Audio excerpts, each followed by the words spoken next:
As you can tell by the overpriced headband currently sitting on my head, it is now 2025 and I'm so excited for all the new releases that are coming out next year. I also guarantee there will be so many books on this list that you probably have never heard of before, but you definitely should keep an eye out because they sound so good and so interesting. Now I also need to do my makeup, so I'm just gonna do my makeup at the same time just to, you know, kill two birds. Actually, I hate that saying. Okay, can we come up with a new saying? I hate that one. Yeah, let's get on that. Yeah, let's come up with a new saying. Whatever. I'm gonna do my makeup while we talk about the book. Guys, this sun, I'm actually dying. I'm dying of heat. It's really hot because I live in the southern hemisphere, so it's currently summer before anyone's like, but it's snowing, it's winter outside. Okay, let's begin. The first book is called They Bloom at Night and it is coming out on July 1st. Also, just to preface, some of the release dates, every single time I look them up, they're different, so I hope it's right, but if it's not, please don't get mad at me. Now, in a hurricane-stricken Mercy, Louisiana, red algae blooms and mutated wildlife threaten survival. Our main character, Noon, hunts these creatures to trade with the corrupt harbor master. In the meantime, avoiding her past trauma, as disappearances and rumors of underwater shadows spread, the harbor master orders Noon to capture the creature drowning residents. She and Covey, the harbor master's daughter, decide to work together, and Noon faces external and internal monsters as another storm looms. Next, we have The Lamb, which is coming out January 28th, a gripping, sinister folktale set in contemporary Cumbria for fans of Angela Carter and Margaret Atwood. It's a horror story, a love story, an enchantment, and follows Margaret and Mama who live in the forest, waiting for strangers, the strays who come to the door. Mama loves the strays. She feeds them wine, keeps them warm, then she satisfies her burning appetite by picking apart their bodies, but Mama's want is stronger than her hunger sometimes. And when a white-toothed stray named Eden turns up in the heart of a snowstorm, little Margot must confront the shifting dynamics of her family, untangle her own desires, and make her own bid for freedom. With this gothic, coming-of-age tale, debut novelist Lucy Rose explores how women swallow their anger, desire, and animal instincts, and wrings their relationship between mother and daughter until blood drips from it. Then we have A Treachery of Swans coming out June 26th, which is a sapphic retelling of Swan Lake, and I absolutely adore Swan Lake, so I cannot wait for this. It's set in the kingdom of Oriel where magic is outlawed. Odile, raised by a sorcerer, plans to steal the king's enchanted crown to restore magic. She plans to impersonate Princess Marie and infiltrate the palace. However, the king's unexpected murder forces Odile to team up with the real princess. As they uncover a web of lies, Odile struggles with trust and her growing romantic feelings for Marie. Odile must choose between her mission and the girl she loves, with the kingdom's fate at stake. At the Bottom of the Garden is coming out April 29th. Clara Woods is a killer. Her murdered husband is buried in the overgrown flower bed at the bottom of her garden. Clara's orphan nieces Lily and Violet arrive needing care and come with a large inheritance. Clara had not planned to raise teenagers, but takes them in for the money. Both girls are untrained witches with unusual abilities. Lily can see people's emotions, while Violet can see and summon the dead, including the man buried in Clara's garden. Clara soon finds herself surrounded by ghosts and secrets from her past. The girls know more about Clara's dark history than they should. A battle unfolds in the house between Clara's hidden truth and the girl's supernatural powers. Only one side can emerge victorious.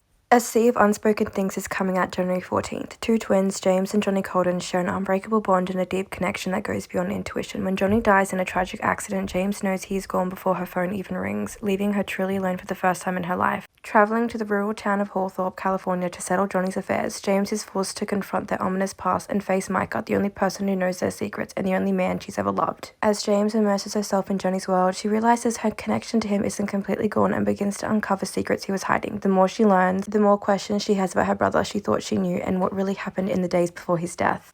In the end, James must decide which truth should be revealed and which are better left buried forever. Bury Our Bones in the Midnight Soil is coming out June 10th, and the Goodreads blurb is quite short, so I'm just going to read it out to you. Santo Domingo de la Calzada, 1532, London 1837, Boston 2019. Three young women, their bodies planted in the same soil, their stories tangling like roots. One grows high and one grows deep, and one grows wild, and all of them grow teeth. The Possession of Alba Diaz is coming out August 19th. In 1765, there's a plague prompting Alba to flee with her wealthy merchant parents and fiancé Carlos to his family's isolated mine for safety. However, safety proves short-lived as Alba begins suffering from strange hallucinations, sleepwalking, and violent convulsions, sensing something cold and angry beneath her skin. Elias, a man haunted by his past, arrived in the new world to escape his family's greed and make his fortune. As Alba's fiancé's cousin, she's none of his business, yet he can't help but notice her growing distress. As Alba's condition worsens, Elias becomes more drawn to her, sensing the presence of something sinister as the demon inside her grows stronger. In their fight for survival, Alba and Elias get entangled in occult rituals, church secrets, and a dangerous bond that could spell their doom. They must confront the forces threatening Alba's life and their growing connection, not realizing that one of them holds the key to their destruction. The Enchanted Greenhouse is coming out July 15th. Now, this is the same author as the Spell Shop book. And if you recall the sentient plant Kaz from that book, this one is the story of Kaz's owner. This is a standalone novel set on a magical island filled with singing flowers, honey cakes, and love. Turlu Perna breaks the law out of loneliness when she casts a spell to create a magically sentient spider plant. As punishment, she is turned into a wooden statue and placed in the North Reading Room of the Great Library of Elysium. One day, Turlu wakes up in the cold of winter on a nearly deserted island filled with magical greenhouses. Starving and freezing, she is offered shelter, clean clothes, and honey cakes by a grumpy gardener. Turlu discovers she cannot return home and becomes enchanted by the wondrous greenhouses on the island. When she learns the magic sustaining the greenhouses is failing, Turlu decides to help save them, even if it means breaking the law again. With the help of a gardener and a sentient rose, Turlu must uncover the secrets of a long-dead sorcerer to save the island. Filled with humor, kindness, and forgiveness, The Enchanted Greenhouse is a heartwarming story about second chances and finding love. Catabasis by R.F. Kuang is coming out August 28th, and I am so excited for this book. Babel was one of my favorite books of 2024. I'm just so obsessed with her writing and just how much research and everything is put into her books. I do really badly want to read The Poppy War, but okay, regardless, sorry, I'm getting sidetracked. So, Catabasis, noun, ancient Greek, the story of a hero's descent to the underworld. Two academic rivals from Cambridge must travel to hell to rescue the soul of their advisor. Getting there was easy, surviving it and each other is another thing entirely. Now, I'm supposed to be only reading from my physical TBR, and I'm getting to these books a little bit later on in the year, but I think I have to read this the day it comes out. I just have to. Enigma is coming out April 29th. It's a dark romance blending Hades and Persephone vibes with a secret history. Salem Salazar, I love that name, a legacy student at Mortimer University, comes from Mort! You know Mort from Madagascar? Okay, so Salem Salazar comes from a scandal-ridden wealthy family and is obsessed with death. She is determined to uncover the truth about her missing older sister and other disappearances at Mortimer.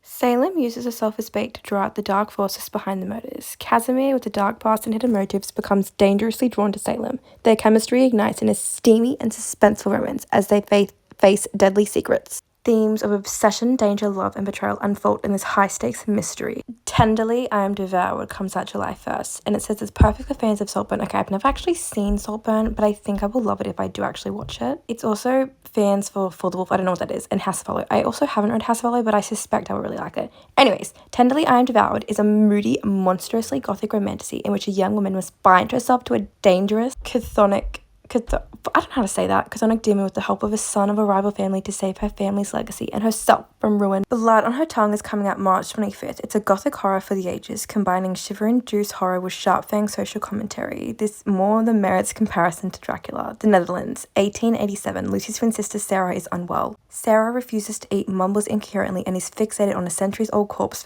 What? Centuries-old corpse found in her husband's estate. Okay, that is creepy. The doctor says Sarah's condition is temporary insanity caused by a fever of the brain. Lucy wants to save Sarah from being sent to an asylum and investigates the cause of her behavior. Sarah is hiding something, but Lucy also has her own secrets. Sarah's condition worsens as she becomes angry and hungry. Lucy fears Sarah is being possessed or losing her mind. Lucy must face a dark and monstrous truth to save her sister before it's too late. Under the Same Stars is coming out February 4th, a historical fiction young adult novel about two best friends in New York City during the COVID lockdown. Okay, so that's not a slay, it's not a vibe, but the other stuff sounds really interesting, so I'm willing to let it slide. Because, I just don't really like hearing about COVID in books, to be honest, but okay, we'll just have to see for this one. During the COVID lockdown, who investigate a cold case about missing teenagers. Teenagers.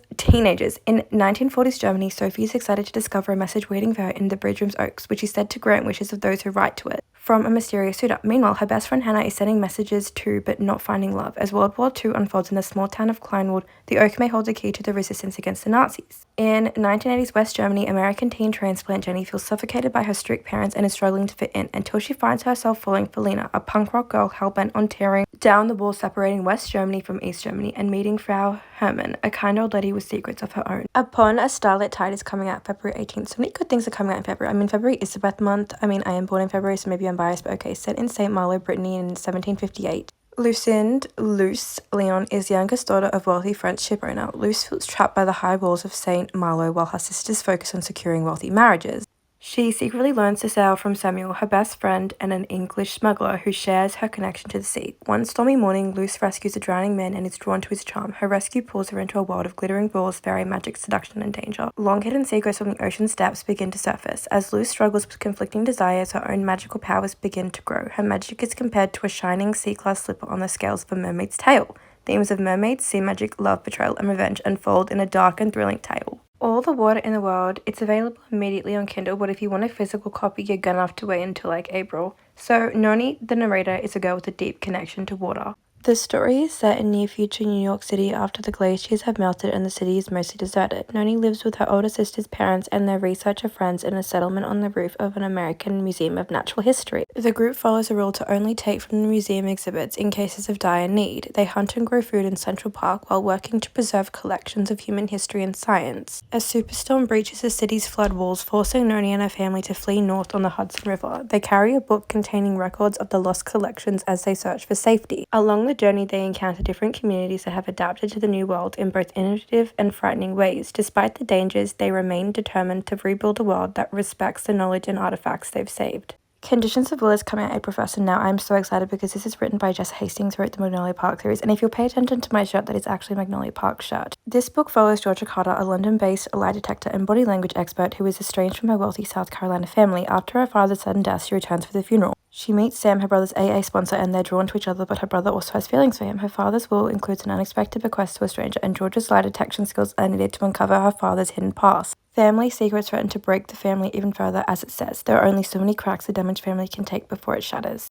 Atmosphere is coming out June 3rd. It's set in the 1980s during the height of the space shuttle program. Joan Goodwin, an astrophysics professor, trains as an astronaut at Houston's Johnson Space Center. Joan trains alongside a diverse group of candidates, including Top Gun pilots Hank Redman and John Griffin, mission specialist Lydia Danes, warm-hearted Donna Fitzgerald, magnetic aeronautical engineer Vanessa Ford. Joan discovers unexpected passion and love, leading her to question her beliefs and identity. A pivotal event on missions STS-L R9 in December 1984 changes everything. This explores themes of ambition, love, and pushing boundaries set against the vastness of space.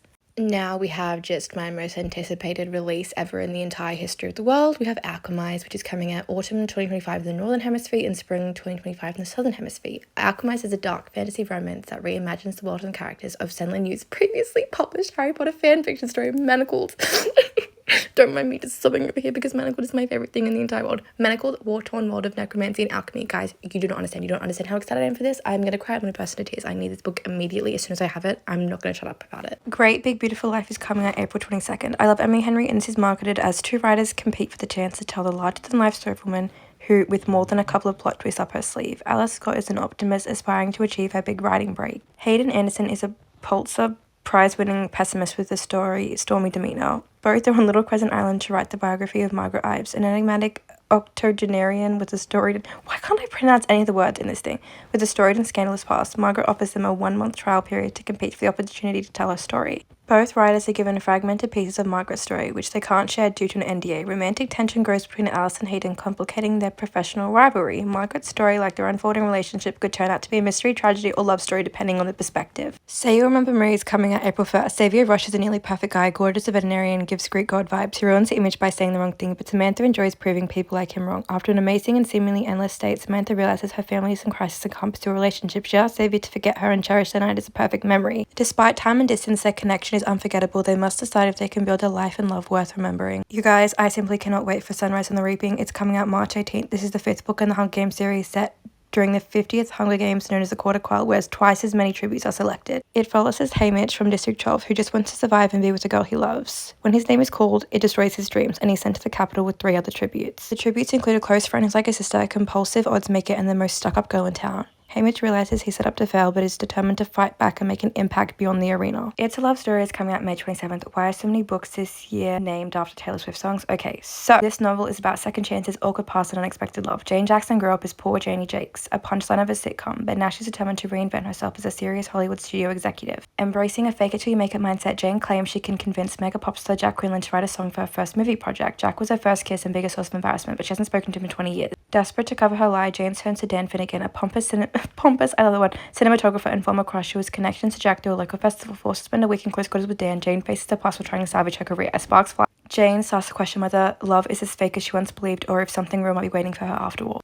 Sounds Like Love is coming out June 17th. Joni Locke is a successful songwriter in LA but struggles with creative block and a sense of emptiness. She returns to her hometown, Vienna Shores, North Carolina, seeking inspiration. Joni faces personal challenges, her best friend is distant, her mother's memories fading, and her family's music venue, The Revelry, is closing. She begins hearing a mysterious melody and an addictive voice in her own head. The voice belongs to a gruff musician with personal struggles of his own. They discover they share an inexplicable connection tied to a haunting song. Determined to finish the song and break their bond, they risk falling for each other in the process. This book explores themes of love, loss, and finding inspiration in unexpected places. also music. One Golden Summer is coming out May 6th. Alice spent a life-changing summer at a lake cottage with her grandmother Nan when she was 17. She took a photo of 3 teenagers in a yellow speedboat that altered her life. Now a photographer, Alice prefers being behind the lens observing them. Feeling restless, she plans another summer at the lake after Nan breaks her hip. The piece is interrupted by Charlie Florick, the boy from her old photo, now grown up and charming. Charlie's flirtatious nature stirs memories of simpler times and reignites Alice's longing for connection. As they spend time together, Alice is drawn to Charlie but fears falling for someone who truly sees her. What Wakes the Bells is coming out November 3rd. What Wakes the Bells is a gothic fantasy inspired by Prague legend, perfect for fans of Adeline Gray's Margaret Robinson and V.E. Schwab. The city of Vaughan, built by long-gone saints, is a sentient city that lives, breathes, and bleeds. Mina, a keeper, is responsible for ensuring the Vespers don't ring, a duty to it tied to her family's 1,000-year legacy, as the ringing would awaken a slumbering evil. One afternoon, Mina's bell rings 13 times, shattering the city's fragile peace and releasing an ancient, dangerous force. With much of the city's history lost to disaster, the danger becomes apparent when gargoyles and statues tear themselves free. The soul of a twisted, power-hungry saint has been freed from his bell prison and now corrupts the city, hiding behind one of its citizens. As the death toll rises, Mina's only hope to stop the chaos is to find and destroy the saint's host, but everyone is a suspect, including those she loves. Mina must decide how far she's willing to go to save her city, even if it means killing someone close to her. A Land So Wide is coming out September 9th. Mistaken is a small, isolated settlement founded by a Scottish lumber merchant on the edge of the American continent. The town is wealthy due to its natural resources, but surrounded by dangerous beasts, including wolves, bears, and monstrous bright-eyes. Mistaken's founders made a deal with the mysterious benevolence to protect the town using warding stones that keep the bright-eyes out and trap the civilians inside. Anyone who spends a night in Mistaken can never leave. Greer Mackenzie is a map maker and dreamer who longs to explore the outside world but feels trapped with her love, Ellis Beaufort. On the day Greer and Ellis are meant to start their lives together, Ellis crossing the warding stones and is pursued by a bright-eyed creature. Greer questions the story she was raised on and discovers a way to escape Mistaken for the first time. Determined to save Ellis, she journeys through harsh and unforgiving wilderness. Greer faces danger from the bright eyes, the secrets of the Mistaken's foundings, and revelations about her own origins. Inspired by Scottish folklore, the story explores themes of freedom versus security and one woman's bravery to reclaim her love and shape her future. Immaculate Conception is potentially coming out May 13th. Set in the fiercely competitive art world, a novel about an obsessive friendship upended by the cutting-edge technology purported to enhance empathy and connection. A Witch's Guide to Magical Innkeeping is coming out March 11th, an enchanting novel about a witch getting a second chance to reclaim her magic and rebuild her life. Sarah Swan, once one of Britain's most powerful witches, lost most of her magic after resurrecting her great aunt, befriending a semi-villainous talking fox and being exiled from her magical guild. Now running an inn in Lancashire, Sarah manages quirky guests, keeps the mischievous fox in check, and longs for the magical future she lost. When she discovers an old spellbook that might restore her power, she turns to Luke Larson, a brilliant but emotionally guarded historian staying at the inn. Despite his icy demeanor, Luke agrees to help. As they work together to decipher the book, he begins to warm up to her. As Sarah unveils the spellbook's secrets, she realizes that love and the family she built could be the most powerful magic of all. Gifted and Talented is also coming out April 1st. Why are so many books coming out April 1st? From the author of The Alice 6 comes a story about 3 siblings dealing with rivalries, powers, and unfulfilled potential after their father's death. Thea Wren, CEO of Renfair Magitech, and a tech pioneer, has died, leaving his telepathic and electrokinetic children vying for his legacy. Meredith, the eldest, is a biotech CEO who claims to have cured mental illness but fears being exposed as a fraud. Arthur, a young congressman, faces a failing marriage and re-election campaign but hopes inheriting Renfair will turn things around. Ailey, a former ballerina turned marketing executive, seeks validation and proves she was her father's favorite. With sibling rivalries and personal struggles at play, only one Wren can emerge victorious. The Night and the Moth is coming out May 27th, a gothic miscloaked tale of a prophetess who is forced beyond the safety of her cloister on an impossible quest to defeat the gods with one knight whose future is beyond her sight. And hopefully this can redeem my negative feelings after One Dark Window. Not because I hated One Dark Window, but because the book had a misprint, and even though I know it's not the book's fault, I still just feel like every single time I think about it, just because I had a misprint and now it's basically changed the trajectory of my life because I have to check every single book and every single page to make sure that there's no misprints. Don't Let Him In is coming out July 1st. He's the perfect man. He says he loves you. You think he might even be made for you. Before long, he's moved into your house and into your heart. And then he leaves for days at a time. You don't know where he's gone or who he's with. And you realize if you look back, you'd say to yourself, don't let him in. See, I'm kind of a hit or miss with Lisa Jewell, so hopefully this is a hit. Not Quite Dead Yet is coming out July 17th. From the author of A Good Girl's Guide to Murder comes a twisty thriller and her first novel for adults. Oh, this is exciting because I swear Holly Jackson was like the queen of writing YA crime stuff. Okay, Jet Mason, 27, is the daughter of a wealthy family in Woodstock, Vermont, and feels her life truly hasn't started. On Halloween night, she is violently attacked and suffers a head injury that will cause a fatal aneurysm within 7 days. Jet never thought she had enemies, but now suspects those closest to her, including her family, ex-boyfriend, and sister-in-law. With the help of her childhood friend Billy, Jet is determined to use her final days to solve her own murder before it's too late. Okay, the next book I'm going to talk to you about is Beautiful Ugly. Before I show you the cover, look what came up when I looked up Beautiful Ugly. That is the most ridiculous picture I've ever seen in my entire life. Okay, so Beautiful Ugly is coming out January 14th. Grady Green, an author, is having the worst best day of his life after hearing an exciting piece of news. He calls his wife Abby to share it, but the conversation abruptly ends when he hears her slam on the brakes and get out of the car. When he finds Abby's car at a cliff's edge, the headlights are on, the door is open, her phone is left behind, but she's gone without a trace. A year later, Grady is still consumed by grief and searching for answers about Abby's disappearance. Unable to sleep or write, he travels to a small Scottish island in an attempt to regain control of his life. There, he sees a woman who looks exactly like his missing wife, stirring up more questions and emotions. The novel explores the complexities of marriage, the changes people undergo, and the possibility of unexpected reunions. Fearless is the final book in the Powers trilogy. The last one ended on a cliffhanger, so it picks up from that one, I guess.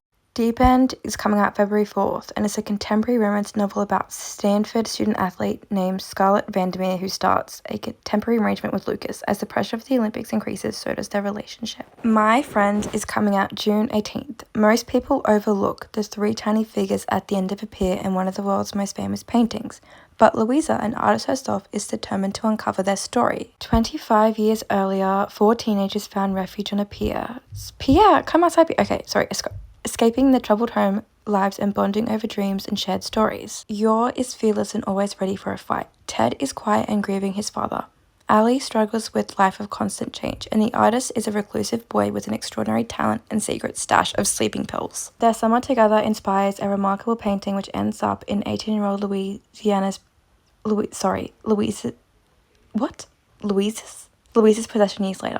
Unsure what to do with the painting, Louisa embarks on a journey to uncover its origins and the lives of the people who inspired it.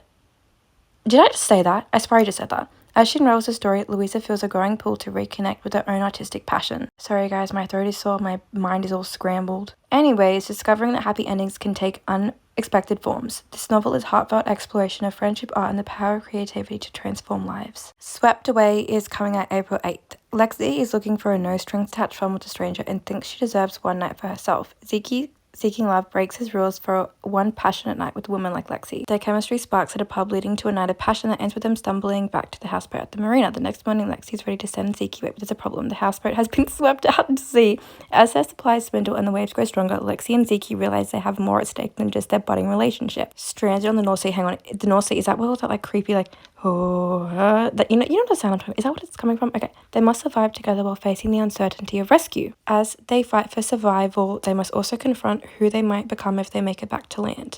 The Crasher. No, it's not called The Crasher. It's just called The Crash. The Crash, January 28th. This is by Frida McFadden, and I don't know. I think her books are like, I don't know if I'll read this one. I don't know. Maybe I will. I guess we'll soon find out because it's coming out on January 28th. Okay, you know what? I might just like wait a little bit. Okay, whatever. So Tegan is 8 months pregnant, alone, and desperate to escape her crumbling life. So she sets out to stay with her brother and plan her next move. While driving, she gets caught in a blizzard and never makes it to her destination. Stranded in rural Maine. Oh, I love Maine. Okay, I've never actually been to Maine, but I think I'd love to go to Maine. With a dead car and a broken ankle, she fears she's made a terrible mistake. A couple rescues her. Oh my god, that is so creepy. A couple rescues. Oh, actually, maybe it's like nice. Okay. Well, I mean, no, it's a thriller book, so obviously it's not going to be nice. A couple rescues her and offers shelter in their warm cabin until the storm passes, giving her a glimmer of hope. As time passes, Tegan senses something is wrong and realizes the cabin may not be a safe haven like she initially thought it was. Faced with growing danger, she must fight to protect herself and her unborn child before it's too late. Now, this next book, I'm a bit apprehensive to put on this list, but I'm going to do it anyways. It's called So My Life, March 11th by Lucy Score. Now, I've read one Lucy Score book. I still have 2 more left in that, what's that series called? The Knock 'Em Out series. Now, I absolutely despised Things We Never Go Over. So, you know what? I might read the other 2 books that I have because I impulse bought them by accident before I really didn't like them. So I'm going to read them. I'll see if I like it. And then if I do, I might get this one. So if I read those books and I don't like them, just let's pretend that this is not on here. But yeah, so this is The Story of My Life coming out March 11th. It says, a big city rom-com author who no longer believes in real happily ever after seeks inspiration by buying a house and a spot on the town council in a small lake town that needs its own happily ever after. And then the author's note says, this series is a love letter to every reader who said they wanted to move to a fictional town.